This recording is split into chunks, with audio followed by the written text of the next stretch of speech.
Começa agora Pessoas de Valor e a gente hoje tem um convidado que já veio aqui no programa em 2018, mas também há pedidos, né? As pessoas acabam pedindo alguns convidados que a gente tem trazido novamente porque são pessoas que vão estar sempre com a gente. A gente está aqui com o Ivan Cheida. Ivan, muito obrigado pela tua presença. Eu te agradeço o convite. Quem está aqui como parceiro da outra vez foi o Alexandre, agora o Roberto, porque a gente vai abordar um pouquinho um outro olhar também, que é essa questão sistêmica, que é muito importante. Eu não consigo imaginar, por exemplo, e até queria já ir direto ao assunto, como que, por exemplo, uma pessoa, e aí já Roberto começa a ir no fogo, né? Como que uma pessoa que não conhecia o seu avô, mas o avô teve de repente um quadro, por exemplo, de depressão ou tirou a própria vida, e isso foi escondido na família, e de repente tem um neto com esse mesmo quadro como se estivesse reproduzindo sem eles terem contato físico. Cara, isso é possível? Isso não só é possível, como é visto sempre quando a gente trabalha com as pessoas, nas constelações, em psicoterapia, enfim, a gente tem o acesso a essa informação. O que acontece? As famílias são um sistema.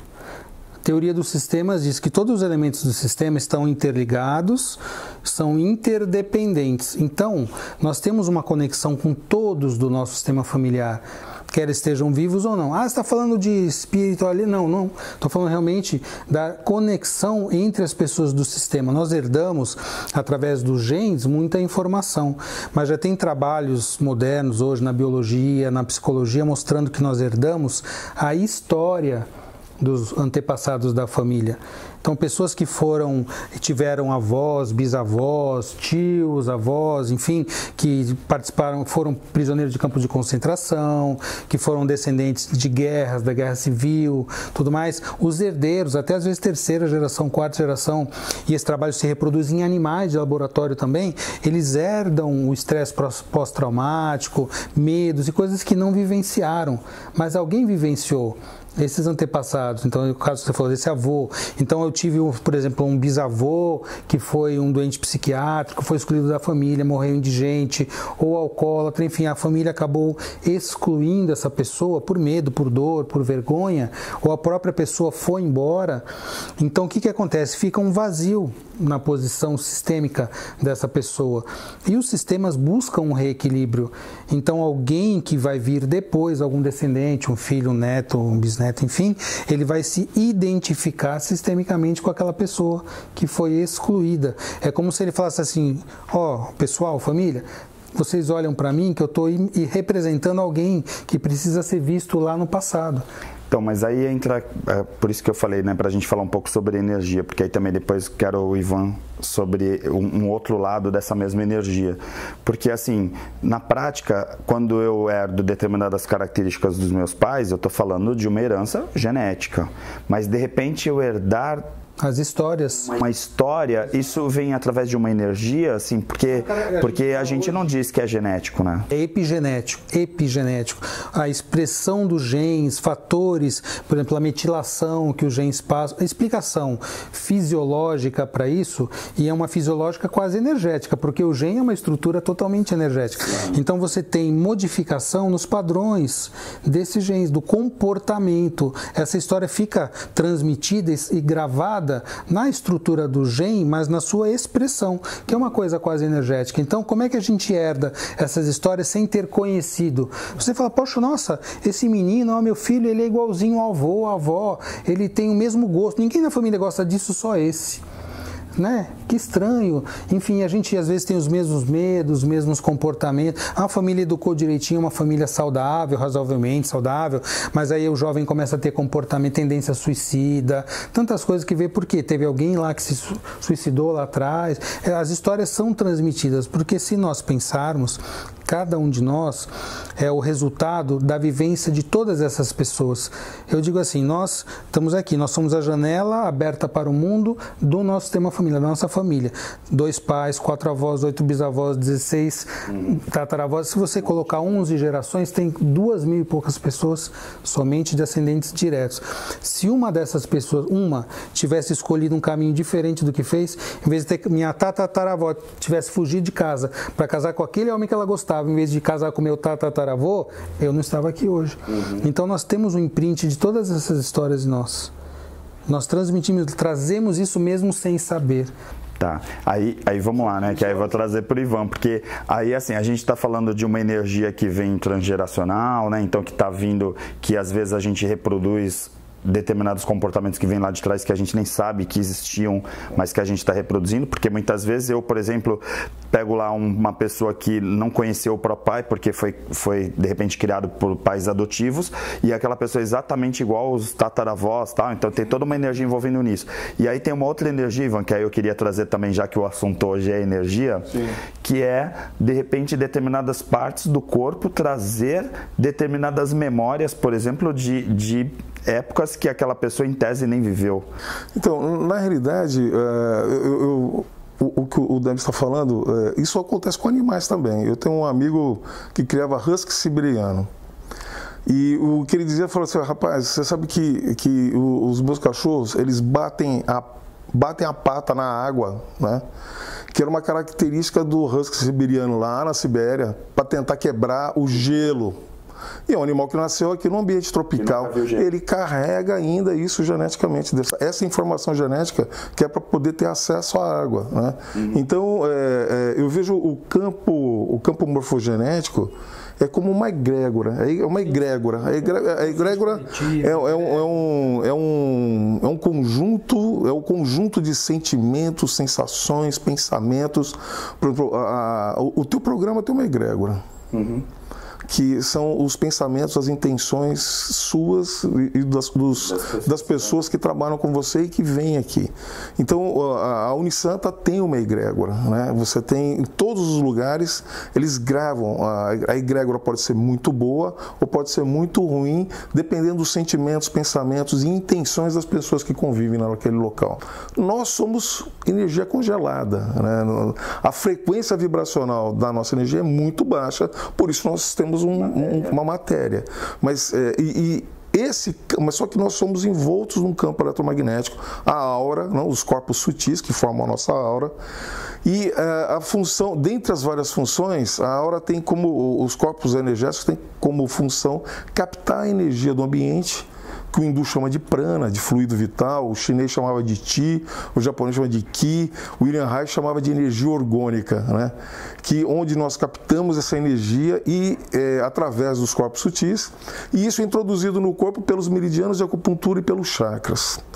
Na medida em que sentimentos e pensamentos negativos, o David Hawkins, ele criou uma tabela de frequências em relação às emoções, então tal emoção tem tal frequência, e ele dizia que frequências abaixo de 200 Hz são muito ruins, alteram o campo vibracional, e a alteração do campo vibracional dificulta a captação de energia, e dessa forma o teu corpo não recebe a nutrição necessária e entra em disfunção e adoece. Os chineses publicaram a primeira enciclopédia, vou dizer assim, para tratar de disfunção energética há 5.000 anos, né? O Nanking. Então, esse processo já vem há muito tempo, a humanidade já conhece isso há milênios, que as disfunções energéticas provocam as disfunções e as doenças no corpo físico. Então, o importante é entender esse processo e desenvolver mecanismos de se manter equilibrado. Eu brinco muito com os meus alunos, falo assim, a gente precisa entender, nós somos como um rádio. O rádio é uma estrutura material envolto num campo eletromagnético.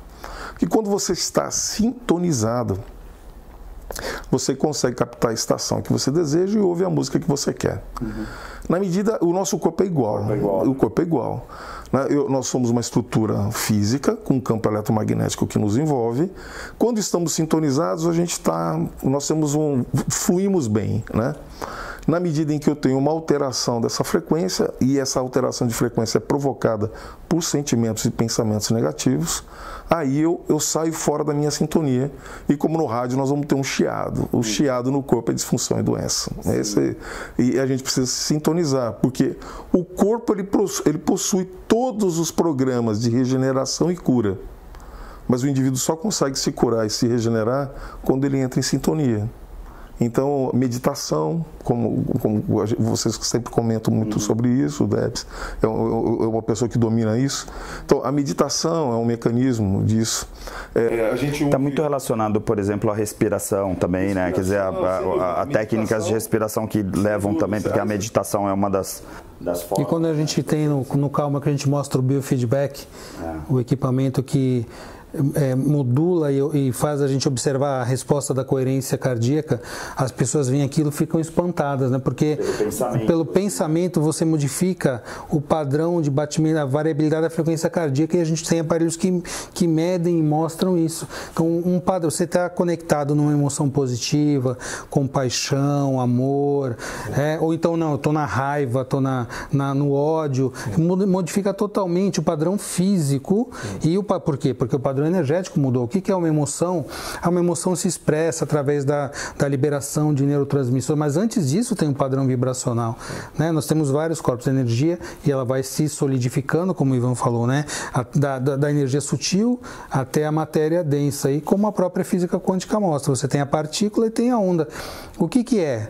Depende do observador, né? Depende do observador. Sim. Não existe uma realidade, né? Então, ora a gente tem uma parte mais energética, você tem a onda, e ora você tem a partícula, que é a matéria.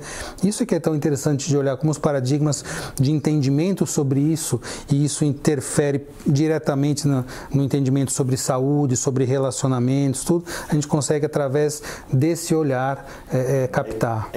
Agora eu faço a junção de vocês dois, né? Porque aí vocês vão falar que eu sou louco, claro, mas olha a reflexão que eu queria trazer para os nossos telespectadores, porque aí vem uma curiosidade, né? E aí a gente vê se une os pontos, porque de certa forma, se eu tenho todo esse alinhamento dessa energia, da matéria com a energia o tempo inteiro, e aí tá falando de efetivamente de ter autoconhecimento para poder ter uma melhor saúde, a gente está falando de qualidade de vida, né?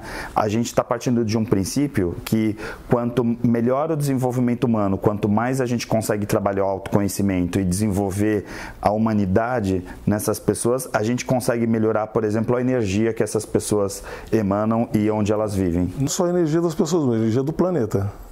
Na medida que as pessoas adquirem consciência do seu estado, entender que ela não é só um corpo, né? Mas existe um outro princípio inteligente, um princípio que nós não somos indivíduos, nós só fazemos parte de um todo, né? Na medida que o espírito evolui, ele vê que ele não é um indivíduo. Eu brinco muito com os alunos e falo assim: você já viu uma foto que tem uma gota caindo dentro da água, né? A gota, ela só tem consciência que ela é indivíduo naquele momento. Porque quando ela cai no lago, no mar, ela perde completamente. Continua sendo uma gota. Continua sendo uma gota. Só que só aí ela vai se perceber que ela não é um indivíduo, mas ela faz parte de um todo. Né? Que é a teoria dos sistemas falando. Justamente. E o que a gente precisa entender é que quando eu faço bem para alguém, eu faço para mim. E quando eu faço mal a alguém, eu faço para mim. Porque nós fazemos parte do mesmo fluxo energético. Eu acredito muito nisso. E acredito principalmente quando eu converso com os meus alunos, né? A gente, além de todo o ensinamento técnico, né, nós temos várias discussões filosóficas. O Ivan é diretor da fisioterapia da Unisanta, professor lá também, na graduação, na pós-graduação, mas todo mundo que já teve aula com ele fala assim: o Ivan é um grande filósofo. Bondade deles. Mas a gente precisa discutir muito mais do que o ultrassom no ombro, né? Porque a dor em qualquer parte do corpo, ele é muito mais do que aquele mecanismo, um mecanismo de trauma, né? Existe por trás daquele ser humano um universo de situações que o levaram a sentir aquela dor ou aquelas dores ou aquele sofrimento que ele tem. A gente entra na função das doenças também. Dúvida. Todas as doenças têm uma função clara, que é impedir que a gente vá... Toda doença, quer dizer, a doença não faz o mal, ela é uma auxiliar para nós. Ela impede que a gente caminhe para dois polos muito difíceis, que é a morte ou a loucura, né? Então, se você tem uma vida doentia, esse esse é o problema. A doença vem para falar, para com a sua vida doentia e muda o seu rumo. Então, ela é um auxiliar. E quando a gente consegue entender a função, e quando a gente consegue ter as funções em ordem, sempre que você tem um diagnóstico do que é saudável, que nós sabemos quais são as funções em ordem, aí a gente fala de funções orgânicas, mas a gente fala também a minha função na minha família, quem eu sou, onde eu estou, a função filho, função pai. Quando você tem diagnóstico e atuação saudável nas funções, a gente entende o que não é saudável, o que é disfuncional. E quando você tem o disfuncional, milhares de maneiras de ser disfuncional, e só tem uma maneira de ser saudável, que é seguir as leis sistêmicas. O Bert Hellinger chamou das ordens do amor, né? As funções saudáveis da natureza. Quando a gente segue esse caminho, os sistemas vão ficando mais em ordem. E é o que tanta gente tem buscado hoje. A gente fala, vamos fazer uma live, falar sobre relacionamento. Não, pelo amor de Deus, eu preciso saber. Porque as pessoas estão buscando esse caminho. Perfeito. Gente, eu vou chamar um intervalo rapidinho e a gente volta já já com Pessoas de Valor aqui na Santa Cecília TV.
Existe um bebê que é especial, está sempre na moda, bonito pra você. A mamãe e o papai, ele quer agradecer pelo banho de loja da estação do bebê. Roupinhas, acessórios, carrinhos, enxoval, toda a decoração da estação do bebê. Rua Carvalho de Mendonça, 251, Vila Belmiro, Santos. Telefone 3302-1970. O seu bebê feliz na estação do bebê.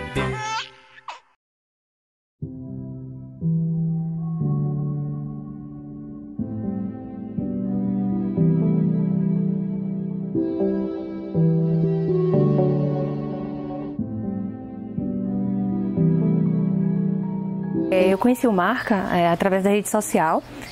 Alguns amigos compartilharam e indicaram e tal. Quando eu vi a hashtag desenvolvimento humano, me chamou muita atenção, já que eu tenho muito interesse, né, em buscar o meu desenvolvimento, em extrair o melhor de mim. E participei desse treinamento fantástico, né, uma experiência profunda e bem especial. Recomendo muito, é muito individual, é um momento único. E é onde você tem a oportunidade de enfrentar, né, seus monstros e despir, né, de todas as máscaras que a sociedade coloca para você, seus familiares, seus amigos, até você mesmo, né, para fugir da realidade. E é intenso demais, mas acho que é um processo essencial na caminhada de todo ser humano.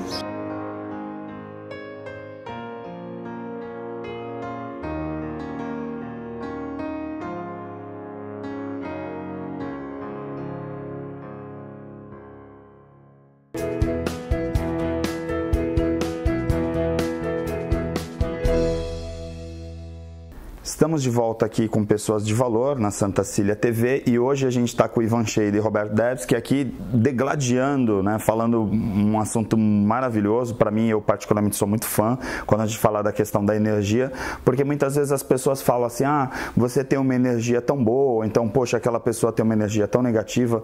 E eu queria tratar dessa questão agora no início do bloco, que é a empatia. Às vezes, por exemplo, eu nunca te vi, aí eu olho para você e falo, nossa, parece que é meu irmão, assim, uma afinidade muito grande, o Roberto a mesma coisa, e tem gente que olha e fala, não vou querer fazer nada com aquela pessoa porque a gente já tem um certo conflito. E isso tem muito a ver também com o que a gente vê por aí em relação à energia. A gente pode imaginar, por exemplo, a partir disso, que o nosso cérebro, por estar vibrando num determinado campo, ele vai se afinar mais com algumas pessoas do que com outras? Isso confere, senhores? Eu vejo isso como frequência. Você está num nível de frequência vibracional, o indivíduo está em outro, e às vezes não bate. Mas muitas vezes, o primeiro contato você não bate, mas na medida que você vai convivendo com essa pessoa, vai alinhando. Você vai sintonizando a tua frequência com a dela. Tá. E aí até aquele indivíduo, pô, esse cara nunca, né? Nunca vou ter uma boa relação com essa pessoa, tal. Mas com o passar do tempo você consegue nivelar, muitas vezes até por um mecanismo de sobrevivência e convivência. A convivência vai fazendo com que você, para poder harmonizar, eu acredito que os seres humanos são extremamente adaptáveis a tudo, né? Então, para harmonizar a relação e o ambiente, você sintoniza. Você sabe que, tia, às vezes a gente olha para uma pessoa e antipatiza com ela. A psicologia explica que tem uma coisa. Muitas vezes o que eu percebo do outro é algo que eu não percebo em mim. Então, isso que me... Nossa, eu não gostei disso nessa pessoa. Quando eu vou olhar, eu tenho algo parecido. Fora a questão da vibração, né? Então, a gente vai convivendo e passa a olhar e entender, ver que o outro vai além disso. Entrado nesse aspecto, porque era justamente onde eu queria seguir assim, né? Tá, então a gente está falando de empatia. Mas aí, quando eu falo de empatia, por exemplo, olha, eu encontrei o Roberto e foi uma afinidade, ou então o Ivan e a gente foi alinhando, afinando e tal, que nem vocês falaram, tá? Mas de repente, por exemplo, eu tenho um bisneto que tem uma empatia muito grande com o tataravô que ele nem conheceu, porque se a gente estiver falando sobre essa questão de trazer, né, as gerações, como que a gente pode imaginar uma empatia de pessoas que, por exemplo, não conviveram na mesma geração? Existe uma explicação para essa energia? Existe uma herança, né, que nós muitas vezes herdamos esses traços que esse antepassado teve. Fala, nossa, tem uns gestos, né, às vezes eu tenho gostos parecidos, ou tem medo igual ao que tinha lá aquela pessoa, tem uma história de vida semelhante. Então essas são as heranças que a gente traz do sistema, porque nós estamos todos interconectados. Então é onde eu quero então pontuar uma pergunta, né? A gente então pode dizer que a gente também herda as energias, né? Porque essas energias que eu estou falando dessa questão das ondas e de empatias e tal, a gente também pode herdar então as energias dessas pessoas, porque quando a gente fala, por exemplo, de epigenético, a gente está falando, por exemplo, de uma herança genética, mas que não está relacionada à matéria propriamente dita, a gente está falando só de celular. O gene, ele tem uma... O gene, a gente pode olhar ele como uma estrutura material, uma estrutura energética, porque ele vibra também, não é? E quando você tem expressão do gene, é mais sutil do que a estrutura do gene, porque é o comportamento, a manifestação viva desse gene, né? Então a gente herda através das mudanças epigenéticas. Você passou por um trauma na sua história, esse trauma, ele passou a fazer parte da sua constituição e você vai passar isso adiante. Quer você conte ou não conte essa história, você pode passar para algum ou para... mas por que passou só para aquele? Às vezes por uma afinidade, né? Então você teve essa transmissão para aquela pessoa.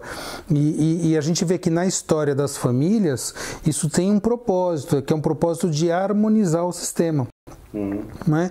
Então o universo inteiro é quântico, né? Você tem a explicação da matéria, da energia, da transmissão. Então quando você olha para uma família, é uma estrutura que você olha ela em vários graus. Você pode olhar ela como um sistema físico, aí só conta quem está vivo, ou tem alguma coisa na herança genética. Mas você pode olhar isso como uma transmissão energética, como uma transmissão vibracional, espiritual. Todos estão interligados, inclusive quem já morreu. Eles estão presentes. E quando você faz um movimento, você olha, nossa, a história dessa pessoa não foi bem resolvida, teve uma exclusão. E você olha e fala, olha, você faz parte, uma constelação. Você olha para aquela pessoa e você faz parte do sistema, para um representante que está representando aquela história difícil, né? E a pessoa se aquieta, sente, e você vê que problemas que existiam na família passam a ficar mais suavizados. Fala, mas como é que aconteceu isso? Teve um equilíbrio energético, vibracional, sistêmico, chama do que quiser. No fundo, são maneiras diferentes de falar sobre o mesmo fenômeno, porque é observável. Perfeito. Ivan, eu já vi, por exemplo, em treinamentos, em experiências, e você então nem se fala a experiência toda que você tem de consultório mesmo atendendo, de repente a gente tocar numa pessoa e essa pessoa, por exemplo, por conta de desobstruir a energia de uma determinada área que, por exemplo, estava doendo, vir toda uma memória, né? E isso é uma energia que está parada ali? Como que a gente poderia definir? A frequência cerebral ela se altera com o desenvolvimento. Você nasce com a frequência e ela vai se alterando com o tempo. Quando a gente trabalha com osteopatia craniana, por exemplo, nós trabalhamos, a osteopatia craniana interfere muito no estímulo do nervo vago. O nervo vago é o nervo que controla 70% das ações parasimpáticas, que é o que induz o relaxamento, a tranquilidade, a paz, né? O que te dá a condição de poder relaxar e se regenerar. A gente só se regenera quando está em parasimpático. E quando você está estressado, você está em simpático, você está em um sistema de luta e fuga, está no alerta, não dorme bem, tem má digestão, vive tenso, tem cãibra, tem dores no corpo todo e tal. Então você tem que induzir esse cara para uma outra situação. Na medida em que você vai colocando esse indivíduo no estado de relaxamento, a frequência cerebral dele vai diminuindo, vai alterando. Se ele teve um conflito em determinado momento da vida dele, aquele conflito fica registrado naquela frequência. Tá. Quando a frequência dele vai baixando e nivela com a frequência do conflito, você pode ter a liberação. Aí você pode ter o que a psicologia chama de catarse. Na osteopatia nós chamamos de liberação somata emocional. Tá. Então a pessoa pode ter tremores, chorar, e ter uma liberação ali. Pode fazer inclusive regressão de memória. Não é? E, por exemplo, em termos físicos, por exemplo, no momento que acontece aquilo, você pode até liberar uma dor que tinha ali. Não, na realidade libera. Né? Eu tenho vários exemplos da pessoa chegar... Você está com uma dor que não é física propriamente dito, né? Está refletindo no físico, né? Sabe, na medicina chinesa, é um bloqueio. Bloqueio do fluxo de Qi, de energia e de sangue. Se você tem um bloqueio, você tem dor, você tem doença, você tem um emaranhamento no sistema familiar. Todos os bloqueios que não tem um livre fluxo da energia, da informação, são bloqueios. A hora que você desbloqueia... É interessante que várias vezes, dando aula, né? Eu pego um estagiário e coloco lá para fazer... Tem alguém com dor para a gente fazer uma demonstração? Ah, tem, professor, vou fazer uma demonstração aqui então. Você faz a demonstração, o cara entra uma liberação, né? Mas várias vezes isso acontece. E depois que termina, às vezes você tem que fazer uma indução hipnótica, tirar o cara daquela tensão, porque ele não sai, né? Ou senão vai levar muito tempo, tem os estagiários lá esperando, né? Vai ficar 1 hora, 1h30. Então você induz o indivíduo a sair daquele processo. E quando sai, pergunta, e a dor que você tinha, por exemplo? Foi embora. Pô, eu não sinto uma dor de ATM, uma dor cervical, uma dor lombar. Não, a dor sumiu. E aí eu falo para os alunos, olha, laser, ultrassom, estimulação elétrica não ia resolver esse negócio, né? É o que a gente precisa entender. Né? Trabalhar na causa, na verdade. Você tem que trabalhar na causa, e a causa, na grande maioria das vezes, não é física. O Geek Hammer, que fala sobre a nova medicina germânica, sobre as 5 leis biológicas, ele fala que todo conflito emocional ele gera um programa biológico de sobrevivência. E esse programa biológico de sobrevivência, se o conflito ele é muito intenso, ou ele é muito longo, o indivíduo leva muito tempo dentro daquele processo de conflito, ele pode gerar uma proliferação de tecido no sentido de ampliar as condições de funcionamento do órgão e poder dar mais suporte para o indivíduo. Mas com o passar do tempo esse negócio pode não dar certo. Sim. E essa proliferação de tecido gerar uma disfunção no órgão. Câncer nasce assim. É uma doença que é gerada por um trauma. E o Grodeck já falava isso, né? O Grodeck, antes da germânica, já falou que toda doença vem de um trauma infantil não resolvido. É a mesma coisa. E pode ser infantil, ou às vezes até mais tardio, né? Ou pode ser até de uma outra vida. Você tem o processo, o conflito, ele pode se manter.